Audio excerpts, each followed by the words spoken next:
Hello everyone, unit 1 molecular polarity and weak chemical forces का lecture number 7 का part 2 आज हम पढ़ने वाले हैं।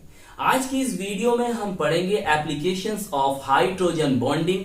लास्ट वीडियो में हमने हाइड्रोजन बॉन्डिंग के बारे में समझा था कि हाइड्रोजन बॉन्डिंग क्या होती है, उसके टाइप्स, इंट्रामोलिक्यूलर हाइड्रोजन बॉन्डिंग और इंट्रामोलिक्यूलर हाइड्रोजन बॉन्डिंग के बारे में जाना और उनके एग्जाम्पल को समझा था। फिर वीडियो के लास्ट में हमने इंटरमोलिक्यूलर हाइड्रोजन बॉन्डिंग और इंट्रामोलिक्यूलर हाइड्रोजन बॉन्डिंग के बिटवीन डिफरेंस को जाना था। तो आज की इस वीडियो में हम एप्लीकेशंस ऑफ हाइड्रोजन बॉन्डिंग के बारे में पढ़ने वाले हैं। तो देखिए हम कौन कौन सी प्रॉपर्टीज पर डिस्कस करेंगे, जरा ध्यान समझें। देखिए आज की इस वीडियो में हम देखेंगे मेल्टिंग पॉइंट और बॉइलिंग पॉइंट कि भाई किसका मेल्टिंग पॉइंट ज्यादा होता है और किसका मेल्टिंग पॉइंट कम होता है और उसका क्या रीजन है।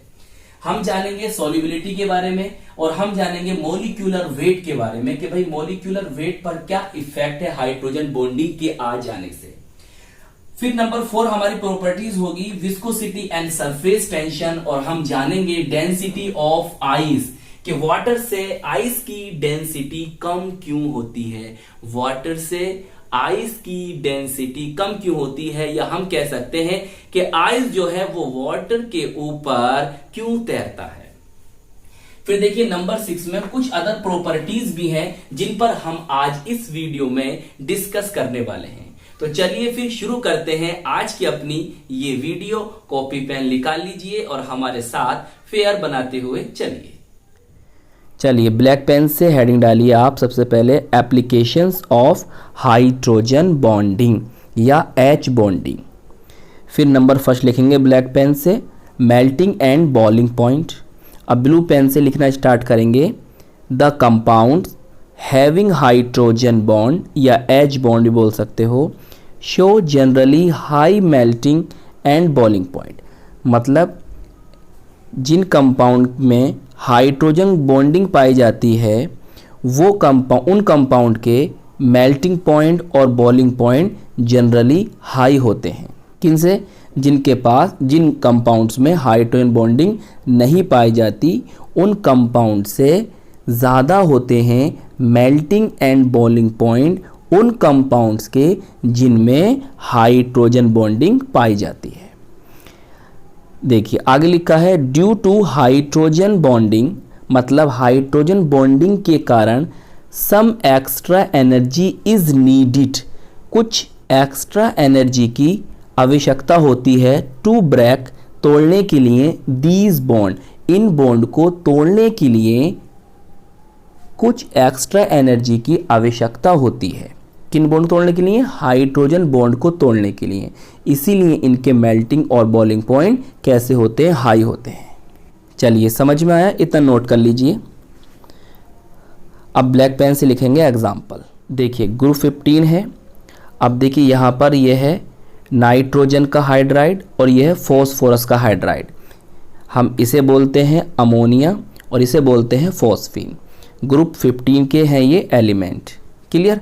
अब देखिए इनका मेल्टिंग पॉइंट देखो, इसका और इसका मेल्टिंग पॉइंट देखो, इसका बॉइलिंग पॉइंट देखिए और इसका बॉइलिंग पॉइंट देखिए। तो अमोनिया के मेल्टिंग और बॉइलिंग पॉइंट ज़्यादा क्यों हैं? क्योंकि अमोनिया हाइड्रोजन बॉन्ड बना लेती है। इसी तरह से आप देखिए ग्रुप 16 में ये आपके पास हाइड्राइड है ऑक्सीजन का, ये आपके पास हाइड्राइड है सल्फर का। इसे बोलते हैं हम क्या? H2 मतलब वाटर, इसे बोलते हैं हाइड्रोजन सल्फाइड। अब देखिए आप इसका मेल्टिंग पॉइंट देखो, इसका मेल्टिंग पॉइंट देखो, इसका बॉइलिंग पॉइंट देखो, इसका बॉइलिंग पॉइंट देखो। अब भाई वाटर का बॉइलिंग पॉइंट ज़्यादा क्यों है? वाटर का मेल्टिंग पॉइंट ज़्यादा क्यों है? क्योंकि वाटर के अंदर हाइड्रोजन बॉन्ड पाए जाते हैं। देखिए आप इसी तरह से ग्रुप 17 आपके सामने है। इसके हाइड्राइड है आपके सामने कौन? HF और HCl, ये हाइड्राइड है इसके। तो इसे हम कहते हैं हाइड्रोजन फ्लोराइड, इसे हम कहते हैं हाइड्रोजन क्लोराइड। अब देखिए मेल्टिंग पॉइंट इसका देखो, इसका मेल्टिंग पॉइंट देखो, देखिए बॉइलिंग पॉइंट देखो, तो HF का देखो बॉइलिंग पॉइंट और HCl का देखो। तो HF के मेल्टिंग और बॉइलिंग पॉइंट हाई क्यों है? क्योंकि HF में हाइड्रोजन बॉन्डिंग पाई जाती है। इसी तरह देखो यहाँ पर ये कौन है? एल्कोहल है, ये कौन है? ईथर है। तो एल्कोहल का बॉइलिंग पॉइंट ईथर से ज़्यादा क्यों होता है? क्योंकि एल्कोहल में हाइड्रोजन बॉन्डिंग पाई जाती है। इसी तरह से देखो ये अल्कोहल है और ये है एल्काइल हैलाइड। तो बॉइलिंग पॉइंट ज़्यादा क्यों है भाई अल्कोहल का? क्योंकि हाइड्रोजन बॉन्डिंग पाई जाती है। इसी तरह से ये कौन है आपके पास? एक हाइड्रोकार्बन है। अब ये कौन है आपके पास? अल्कोहल है। तो अल्कोहल का मेल्टिंग पॉइंट, बॉइलिंग पॉइंट ज़्यादा क्यों है इनसे? क्योंकि अल्कोहल में हाइड्रोजन बॉन्डिंग पाई जा रही है। चलिए नोट कर लिया सब ये।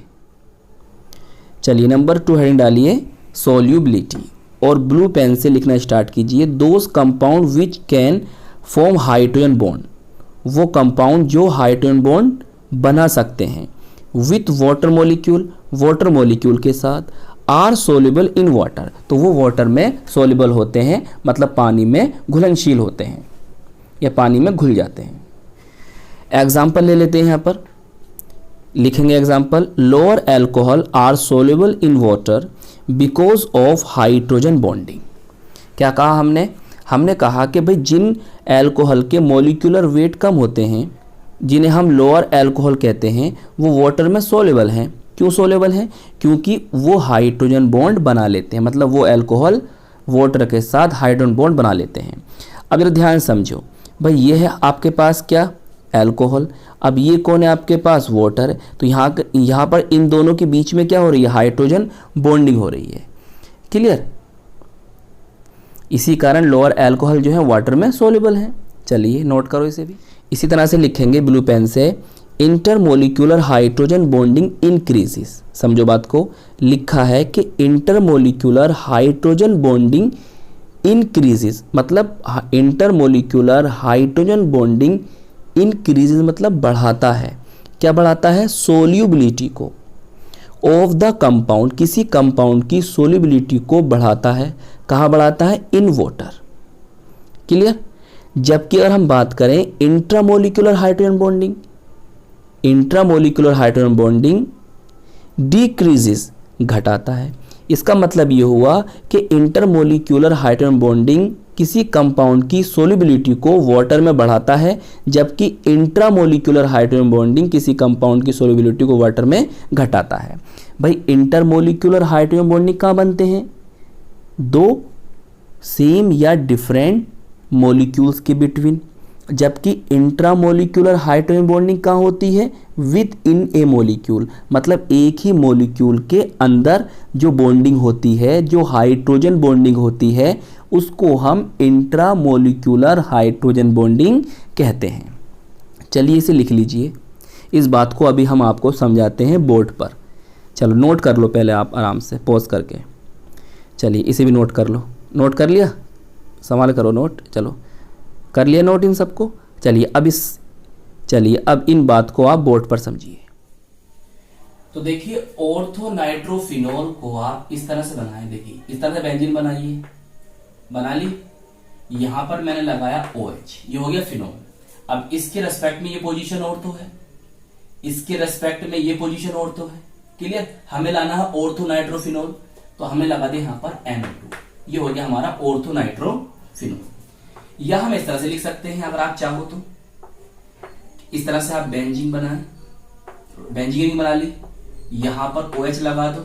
अब इसके रेस्पेक्ट में ये क्या आ गया? ऑर्थो आ गया। इसके रेस्पेक्ट में क्या है? ऑर्थो। यहां लगा लो चाहे यहां लगा लो, तो कुल मिलाकर यह है आपका ऑर्थो नाइट्रोफिनोल। अब देखिए इसके अंदर जो हाइड्रोजन बॉन्डिंग है वो कैसी है समझिए। हमने इस तरह से रिंग बनाई, बहुत ध्यान समझेंगे। क्लियर? अब देखिए यहां पर मैंने OH लगा दिया। क्लियर? ये मेरा N, यहां पर ये कोऑर्डिनेट बॉन्ड, यहां पर ऑक्सीजन आ गया और यहां पर ये ऑक्सीजन डबल बॉन्ड के साथ। क्लियर? अब देखो ये हाइड्रोजन और ये ऑक्सीजन, यहां पर बन गई हाइड्रोजन बॉन्डिंग। अब ये कौन सी हाइड्रोजन बॉन्डिंग है? Intramolecular hydrogen bonding. With in molecule है, एक ही मॉलिक्यूल के अंदर जो हाइड्रोजन बॉन्डिंग होती है उसे हम क्या कहते हैं? इंट्रामोलिक्यूलर हाइड्रोजन बॉन्डिंग कहते हैं। जैसे कि हमने लास्ट वीडियो में भी आपको ये एग्जांपल लेकर समझाया था। क्लियर? अच्छा अब देखो पैरा नाइट्रोफिनोल को समझो। बेंजीन रिंग बनाएंगे आप इस तरह से, बोलिए बना दी। यहां पर आपने लगा दिया क्या? OH group. अब इसके रेस्पेक्ट में ये पोजीशन क्या? पैरा है, और यहां पर आ गया आपका NO2 ग्रुप। ये हो गया आपका पैरा नाइट्रोफिनोल। अब देखिए इसके अंदर हाइड्रोजन बॉन्डिंग, यहां पर तो देखिए चिलेशन नहीं होगा, मगर अब ये देखो हम किसके साथ दिखा रहे हैं, विद इन वाटर। अभी समझेंगे जो हमने अभी आपको बताया है वो इन डिटेल समझेंगे। जरा पहले आपको मैं बॉन्डिंग दिखा देता हूं, हाइड्रोजन बॉन्डिंग। अब देखिए यहां पर ये O और ये इस तरह से दिखा दिया। अब ये आपका O है और ये उसका H है, क्लियर। अब देखिए यहां पर वाटर के मॉलिक्यूल आ जाते हैं, तो O के साथ H चाहिए, तो यहां पर ये बन गई बॉन्डिंग। कौन सी बॉन्डिंग है, ये हाइड्रोजन बॉन्डिंग है। और कौन सा टाइप्स है, इंटरमोलिक्यूलर हाइड्रोजन बॉन्डिंग। क्योंकि यहां पर देखिए एक मॉलिक्यूल वाटर का है और एक मॉलिक्यूल कौन है, पैरा नाइट्रोफिनोल। तो मैंने आपको लास्ट वीडियो में यही समझाया था कि देखिए दो सेम या डिफरेंट मॉलिक्यूल के डिफरेंट एटम के बीच जो बॉन्डिंग होती है हम उसको इंटरमोलिक्यूलर हाइड्रोजन बॉन्डिंग कहते हैं। अब देखिए इन दो बातों से आपको क्या समझ में आया कि ऑर्थोनाइट्रोफिनोल के अंदर तो इंट्रामोलिक्यूलर हाइड्रोजन बॉन्डिंग है, क्लियर। और पैरानाइट्रोफिनोल के अंदर जो है वो इंटरमोलिक्यूलर हाइड्रोजन बॉन्डिंग है। अब इन बॉन्डिंग के आ जाने से वाटर के साथ सोलिबिलिटी पर क्या इफेक्ट पड़ेगा, यही इस बात को हमें समझना है।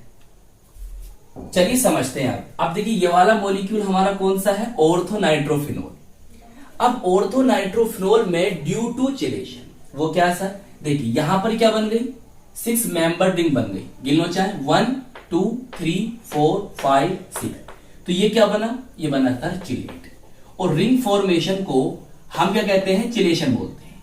तो ड्यू टू चिलेशन, चिलेशन के कारण जो OH ग्रुप है वो वाटर के साथ हाइड्रोजन बॉन्ड बनाने के लिए अवेलेबल नहीं है, क्योंकि इसने इसके साथ क्या करा, इंट्रामोलिक्यूलर हाइड्रोजन बॉन्डिंग कर ली। इसीलिए OH ग्रुप जो है वो वाटर के साथ हाइड्रोजन बॉन्डिंग नहीं बना सकता।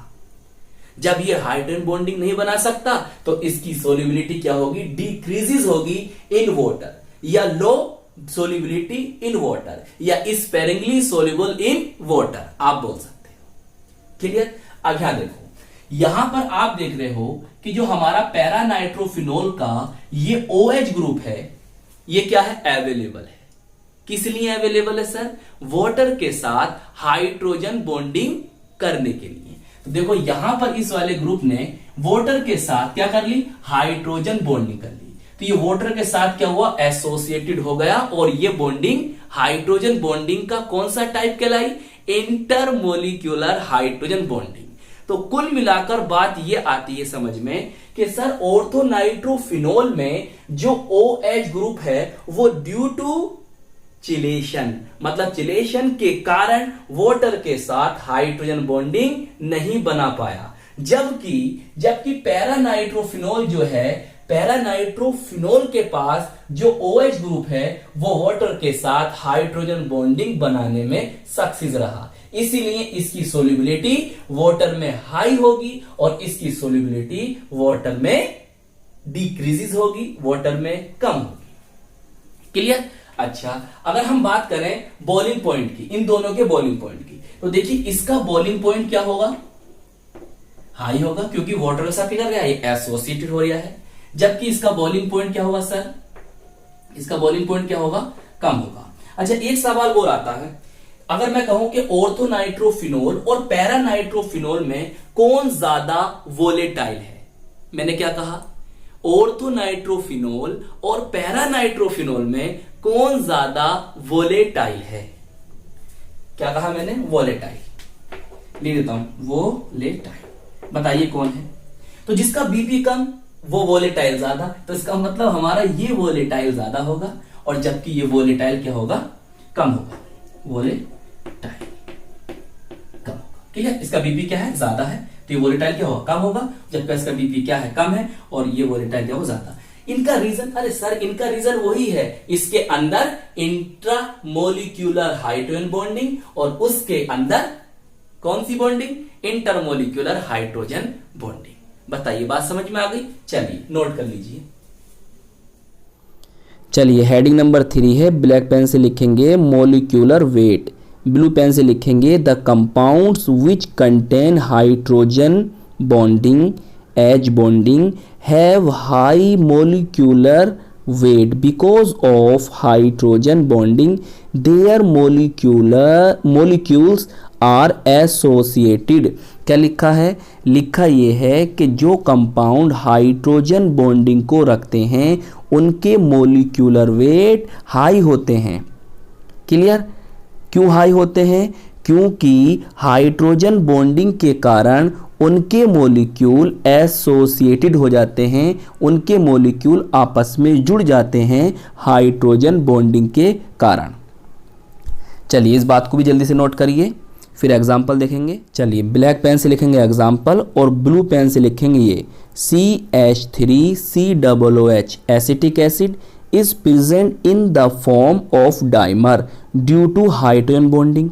क्या लिखा है? लिखा यह है कि एसिटिक एसिड जो होता है वो डाइमर के फॉर्म में रहता है। क्यों रहता है डाइमर फॉर्म में? हाइड्रोजन बॉन्डिंग के कारण रहता है। The normal molecular weight of acetic acid is 60। Clear? कितना होता है? 60 होता है। The molecular mass of CH3COOH acetic acid in benzene is 120। अब कैसा हो गया? डबल हो गया। बिकॉज क्योंकि it form dimer due to hydrogen bonding. Clear? क्योंकि डाइमर बना लेता है, इसके दो मॉलिक्यूल आपस में हाइड्रोजन बॉन्डिंग द्वारा जुड़ जाते हैं, जिससे इसका मॉलिक्यूलर वेट कैसा हो जाता है? दुगना हो जाता है, और यहाँ पर आपको डाइमेरिसेशन देखने के लिए मिलता है। देखिए इस एग्जाम्पल को हमने आपको लास्ट वीडियो में भी समझाया था। चलिए एक बार और समझ लीजिए, बोर्ड पर आपको समझाते हैं। इसको CH3COOH, जिसका कॉमन नेम क्या होता है? एसिटिक एसिड होता है, और आईपीसी नेम क्या होता है? Ethanoic acid. ये क्या बनाएगा सर? ये बात याद रखना, ये बनाएगा डाइमर, मतलब आपको यहाँ पर डाइमेरिसेशन देखने के लिए मिलेगा। बहुत ही सिंपल है, डरने की बात नहीं है। देखो इस वाला कार्बन, देखो कार्बन दिखाई दे रहा है आपको, मैंने लिखा ही है। इस कार्बन से जुड़ा हुआ कौन है आपके पास? मिथाइल है, CH3। क्लियर? अब देखो यहाँ पर ये दिखाया मैंने, और यहां पर ये देखो दो ऑक्सीजन है डबल बॉन्ड के साथ, OH इस तरह। बताओ सर मेरी बात? चौक कहां गिरा भाई? चलो खैर छोड़ो। अब देखो एक मॉलिक्यूल, डायमर का मतलब क्या होता है? दो मॉलिक्यूल जुड़ेंगे ना आपस में, एक मॉलिक्यूल ये हो गया। अब देखो दूसरा मॉलिक्यूल आप कैसे बनाओगे? देखो इस वाले ऑक्सीजन को क्या चाहिए? हाइड्रोजन चाहिए। क्लियर? और इस वाले हाइड्रोजन क्या चाहिए? ऑक्सीजन। तो बस सिंपल बना दो। देखो इस वाले कार्बन लिखो यहां पर, जरा ध्यान से लिख दिया कार्बन को। अब देखो OH। क्लियर? इससे क्या आएगा? डबल बॉन्ड O आ जाएगा। फिर यहां पर क्या आ जाएगा? CH3। क्लियर? अब देखो यहां पर क्या बन जाएगा? ये हाइड्रोजन बॉन्ड बन गए। यहां पर क्या बन गया? ये हाइड्रोजन बॉन्ड। क्लियर? इस तरह का बना ये डाइमर, ये हो गया डाइमेरिसेशन। चलो नोट कर लो इसे भी, इस पर भी दिखा दो ये बात। डेल पॉजिटिव होगा, डेल नेगेटिव होगा, ये डेल पॉजिटिव होगा, ये डेल नेगेटिव होगा, ये डेल पॉजिटिव होगा, और आपका ये ऑक्सीजन डेल नेगेटिव होगा, और ये क्या जाएगा? डेल पॉजिटिव, ये डेल नेगेटिव। क्लियर? डॉट से दिखाते हैं ना, चलो नोट कर लो। देखिए हेडिंग नंबर 4, ब्लैक पेन से लिखेंगे viscosity and surface tension, blue pen से लिखेंगे the compounds which have hydrogen bonding. जो कंपाउंड हाइड्रोजन बॉन्डिंग रखते हैं their viscosity will be higher, तो उनकी विस्कोसिटी कैसी होती है? ज़्यादा होती है than those do not form hydrogen bonding. किन से ज़्यादा होती है? उन कंपाउंड से ज़्यादा विस्कोसिटी होती है जिनके पास हाइड्रोजन बॉन्डिंग नहीं होती।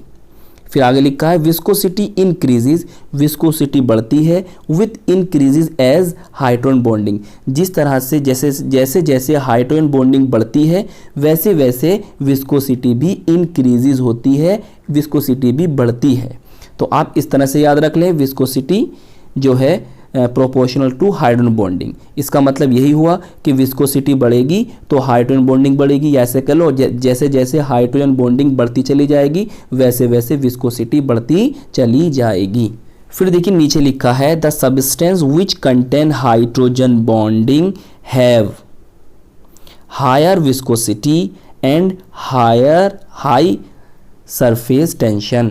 मतलब जिन सब्सटेंस में हाइड्रोजन बॉन्डिंग पाई जाती है उनके पास हायर विस्कोसिटी होती है और हाई सरफेस टेंशन होती है। चलिए अब एग्जांपल देखेंगे। ब्लैक पेन से लिखो एग्जांपल और देखो ये उतारो। देखो जल में हाइड्रोजन बॉन्डिंग ज़्यादा होती है, उससे कम किस में है, मेथिल अल्कोहल में, और सबसे कम किस में है, डाई मिथाइल ईथर में। क्लियर, या कह सकते हो मिथॉक्सी मीथेन। तो सबसे ज़्यादा हाइड्रोजन बॉन्डिंग जल में है इसलिए विस्कोसिटी ज़्यादा है, इससे कम इसकी है और सबसे कम किसकी है, इसकी, मतलब ईथर की। देखो इसी तरह से इसे देखो, ग्लिसरॉल में हाइड्रोजन बॉन्डिंग ज़्यादा होती है, ग्लाइकोल में उससे कम होती है और अल्कोहल में सबसे कम। तो इसलिए सबसे ज़्यादा विस्कस होगा, मतलब जिसमें हाइड्रोजन बॉन्डिंग पाई जाती है वो गाढ़ा होता है, विस्कस होता है, इसीलिए ग्लिसरॉल की विस्कोसिटी ज़्यादा, ग्लाइकोल की उससे कम और सबसे कम यहाँ पर अल्कोहल की होगी। तो हाइड्रोजन बॉन्डिंग जैसे जैसे इंक्रीज होती चली जाएगी विस्कोसिटी उतनी ही बढ़ती चली जाएगी और वो मॉलिक्यूल उतना ही ज़्यादा विस्कस होगा, उतनी ज़्यादा गाढ़ा होगा। चलिए नोट करो इसे भी। यह है आपकी heading number 5, density of ice. Last video में भी हमने आपको इसके बारे में समझाया था। यहाँ चल रही है आपकी एप्लीकेशंस ऑफ हाइड्रोजन बॉन्डिंग। तो आप इसे इस तरह से लिखें, ब्लू पेन से लिखेंगे, in ice the hydrogen bonding या H bonding gives rise to cage like structure of water molecule. मतलब हाइड्रोजन बॉन्डिंग के कारण जो आइस की स्ट्रक्चर होती है वो कैसी होती है, केज लाइक स्ट्रक्चर होती है।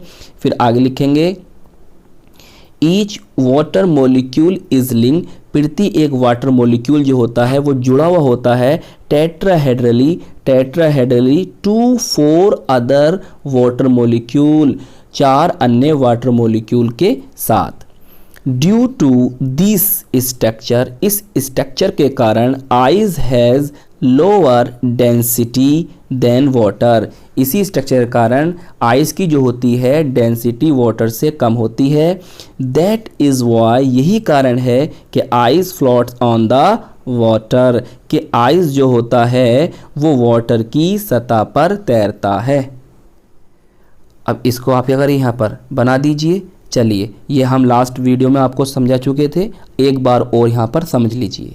चलिए फिर बोर्ड पर देखिए, H2O सॉलिड बोले तो हमें आइस में देखना। क्लियर, मैंने अभी आपको बताया था कि लिक्विड और सॉलिड फॉर्म में H2O हाइड्रोजन बॉन्डिंग देता है। क्लियर, देखो किस तरह से बनाना है। ये आपका कौन है, H2O। अब देखिए एक स्पीशीज और होगी यहाँ पर HOH। क्लियर, बन गया हाइड्रोजन बॉन्ड। ऑक्सीजन के पास कितने लोन पेयर होते हैं, ऑक्सीजन के पास 2 लोन पेयर होते हैं, इसीलिए यहां पर आपको ऑक्सीजन से 2 हाइड्रोजन बॉन्ड बनते हुए दिखाई देंगे। देखो एक ये आ गया, यहां पर H और यहां से देखो O और ये H। अब देखो ये हाइड्रोजन है, इससे भी क्या बन जाएगा, हाइड्रोजन बॉन्डिंग बन जाएगी। तो यहां से देखो इससे कौन जुड़ेगा, O H। देखिए बन गई हाइड्रोजन बॉन्डिंग। इसी तरह से देखिए इससे भी देखो। अब एक बात ध्यान से समझना, क्या समझना कि आइस में एक H2O मॉलिक्यूल के चारों तरफ 4 H2O मॉलिक्यूल होते हैं आइस में। देखो आपके पास ये वाला मॉलिक्यूल था मॉलिक्यूल। अब देखो इससे कितने मॉलिक्यूल जुड़ रहे हैं, 1 2 3 एंड 4। क्लियर, अब इन पे ये भी दिखा दो आप, भाई डेल्टा नेगेटिव इस पर आएगा, डेल्टा पॉजिटिव इस पर आएगा, डेल्टा पॉजिटिव इस पर आएगा, और डेल्टा नेगेटिव, डेल्टा पॉजिटिव और डेल्टा पॉजिटिव, और इस पर डेल्टा पॉजिटिव, इस पर डेल्टा पॉजिटिव। देखो यहाँ सब पे सही है। इसी तरह से हाइड्रोजन में क्या होगा, डेल्टा पॉजिटिव, ऑक्सीजन में क्या होगा, डेल्टा नेगेटिव या डेल नेगेटिव, जो बोलना चाहें आप। इस पर डेल पॉजिटिव, हाइड्रोजन पर डेल पॉजिटिव, ऑक्सीजन पर del negative, partial positive partial negative. Clear? बताइए दी बात समझ में आई? इसकी कैसी ज्योमेट्री होगी ये भी याद रखो, कैसी शेप होगी इसकी, ये टेट्राहेड्रल शेप बनाएगा।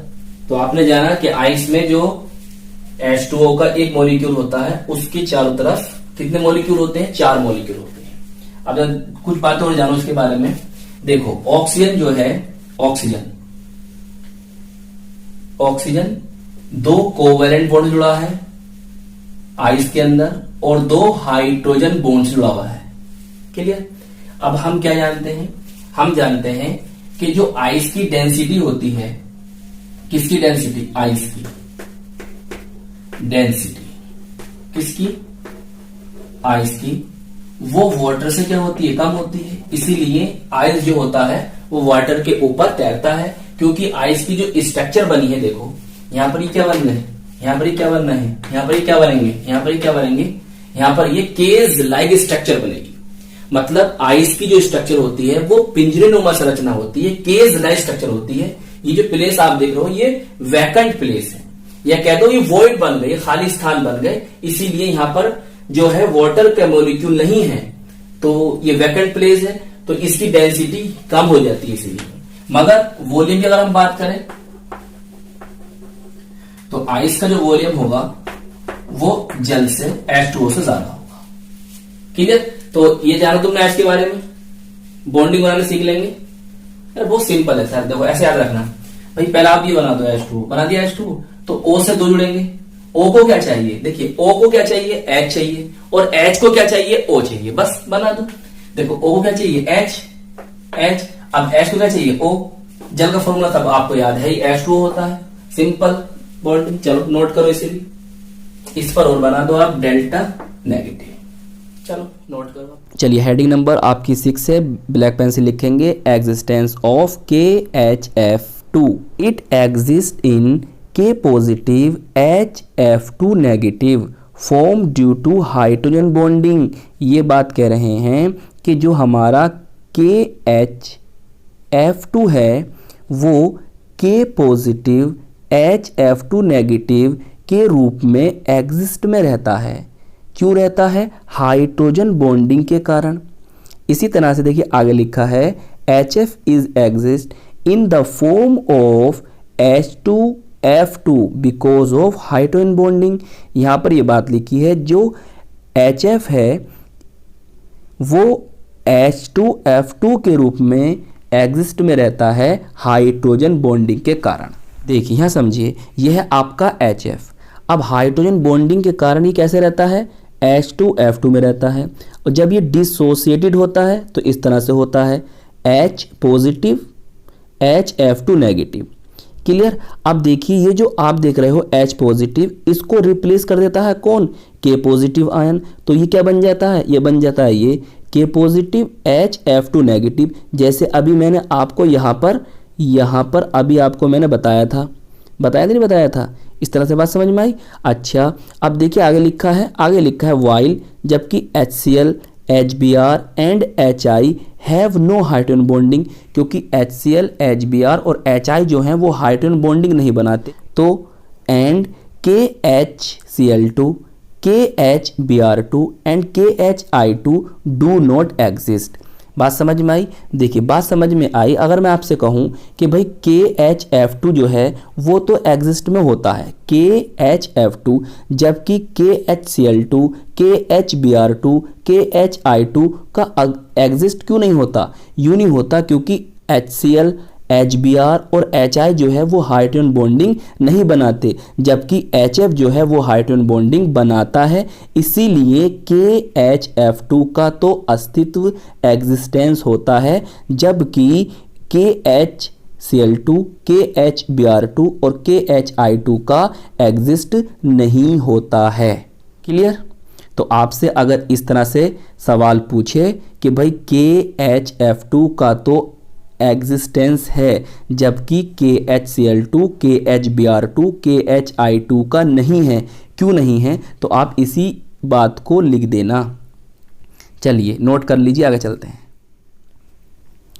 देखिए 7 है, हेडिंग लिखेंगे hydrogen bonding in DNA base pair, blue pen से लिखेंगे DNA base pair are held together by hydrogen bonds. Clear. अब ये क्या है, एडेनिन और थाइमिन के बीच में 2 हाइड्रोजन बॉन्ड्स आते हैं और साइटोसिन और ग्वानिन के बीच में 3 हाइड्रोजन बॉन्ड्स आते हैं। देखो यहाँ पर मैंने आपको दिखा भी रखे हैं। क्लियर। चलिए लिख लो। देखिए नंबर 8 है, लिखेंगे alpha helical and beta sheet structure of protein is stable because of hydrogen bonding. क्या बात हुई भाई, अल्फा हेलिकल और बीटा शीट स्ट्रक्चर जो होती है प्रोटीन की वो स्टेबल होती है। क्यों स्टेबल होती है? हाइड्रोजन बॉन्डिंग के कारण। चलिए इसे भी नोट कीजिए। अब देखिए ये भी बहुत मोस्ट इंपॉर्टेंट क्वेश्चन है, ये आपसे सेपरेट भी पूछ सकते हैं। जैसे KHF2 का आपसे पूछा जा सकता है, डेंसिटी ऑफ आइस का आपसे सेपरेट क्वेश्चन पूछा जा सकता है। इसी तरह से आपसे H2O और H2S का भी सेपरेट क्वेश्चन पूछा जा सकता है। किस तरह से? आपसे कह देगा भाई H2O लिक्विड है जबकि H2S क्या है? गैस है। क्यों? क्लियर। तो बहुत ध्यान से समझना। देखिए oxygen and sulphur are belong to same group cysteine. हम जानते हैं भाई ऑक्सीजन और सल्फर जो है वो ग्रुप सिस्टीन के एलिमेंट्स हैं। फिर आगे लिखा है कि oxygen is more electronegative than sulphur. ये लिखा कि ऑक्सीजन की जो इलेक्ट्रोनेगेटिविटी होती है वो सल्फर से ज़्यादा होती है। फिर आगे हमने लिखा है इन H2O 1 water molecule is surrounded by 4 other water molecule. कहने का मतलब ये है कि वाटर मोलिक्यूल में एक वाटर मोलिक्यूल के चारों तरफ 4 अदर वाटर मोलिक्यूल होते हैं, या कह दो एक वाटर मोलिक्यूल को 4 अदर वाटर मोलिक्यूल घेरे हुए होते हैं bye hydrogen bonding, hydrogen bonding के कारण। इतना नोट कर लो जल्दी से। कर लिया? अब देखिए आगे देखिए ये लिखा है वेरस जबकि H2S molecules are held together.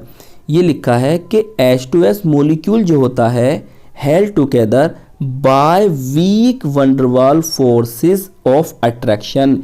ये लिखा है कि जबकि H2S मोलिक्यूल जो होता है, H2S मोलिक्यूल जो होते हैं वो वीक वंडरवाल फोर्स के द्वारा आपस में जुड़े हुए होते हैं।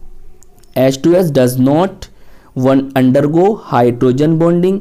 ये कह रहे हैं कि H2S जो होती है वो हाइड्रोजन बॉन्डिंग नहीं रखती है। दैट इज वाई, यही कारण है कि फिजिकल स्टेट ऑफ H2O कि H2O की फिजिकल स्टेट इज लिक्विड होती है, वाइल H2S इज गैस, और H2S जो होती है वो गैस होती है एट रूम टेम्परेचर पर। चलो नोट कर लो। आप यहाँ पर जल के मॉलिक्यूल के बिटवीन हाइड्रोजन बॉन्डिंग दिखा सकते हैं इस क्वेश्चन में, जैसे मैंने आपको लास्ट वीडियो में दिखाई थी। चलिए एक पॉइंट और समझ लीजिए, बोर्ड पर चलते हैं। चलिए इसे समझते हैं, हाइड्रोजन बॉन्डिंग इन क्लोरल हाइड्रेट। क्लियर? क्या फॉर्मूला होता है सर इसका? देखिए इसे लिखते हैं CCl3CH और यहां पे लिखेंगे OH का होल ट्वाइस। यहां पर जो आप हाइड्रोजन बॉन्डिंग देखोगे वो देखोगे ड्यू टू Cl मतलब क्लोरीन एटम के द्वारा। मैंने आपको समझाया था कार्बन और क्लोरीन भी हाइड्रोजन बॉन्डिंग देते हैं इन द ऑर्गेनिक मॉलिक्यूल। वहां पर भी मैंने आपको एग्जांपल लेके समझाए थे लास्ट लेक्चर में, और यहां पर भी आप इसे समझ लीजिए। चाहो तो आप इस एग्जांपल को वहां भी इंक्लूड कर सकते हो, वहां भी शामिल कर सकते हो। चलिए देखिए ये कौन है? कार्बन है सर। इस कार्बन से कितने Cl लगे हुए हैं? इस कार्बन से 3 Cl लगे हुए हैं। इस कार्बन से फिर ये कार्बन जुड़ा हुआ है, ये कार्बन। इस कार्बन से हाइड्रोजन और 2 OH ग्रुप जुड़े हुए हैं। मैं इसको जोड़ता हूं कुछ इस तरह से, देखिए O और ये जोड़ा मैंने यहां पर H। इसी तरह से यहां पर जोड़ा मैंने O तो जोड़ा H। बोलिए अब देखो ये Cl एटम है और ये हाइड्रोजन है। यहां पर जो आप बॉन्डिंग देखोगे ये होगी हाइड्रोजन बॉन्डिंग। तो इस प्रकार हाइड्रोजन बॉन्डिंग आपने देखी क्लोरल हाइड्राइड में due to Cl atom. Clear? चलिए इसे भी नोट कर लीजिए। तो आज की इस वीडियो में हमने क्या जाना? आज की इस वीडियो में हमने जाना एप्लीकेशंस ऑफ हाइड्रोजन बॉन्डिंग को। तो कुल मिलाकर हमारे 2 लेक्चर हुए हाइड्रोजन बॉन्डिंग पर। फर्स्ट लेक्चर में हमने हाइड्रोजन बॉन्डिंग क्या है, उसके टाइप्स क्या हैं, उनमें डिफरेंस क्या है, उनके एग्जांपल्स कौन कौन से हैं, इसके बारे में हमने जाना। हमने ये भी जाना था लास्ट लेक्चर में कि भाई कौन से स्पेसिफिक प्लेस हैं जहां पर हाइड्रोजन बॉन्डिंग पाई जाएगी। हम ये भी जानते हैं हर जगह हाइड्रोजन बॉन्डिंग तो नहीं पाई जाती है।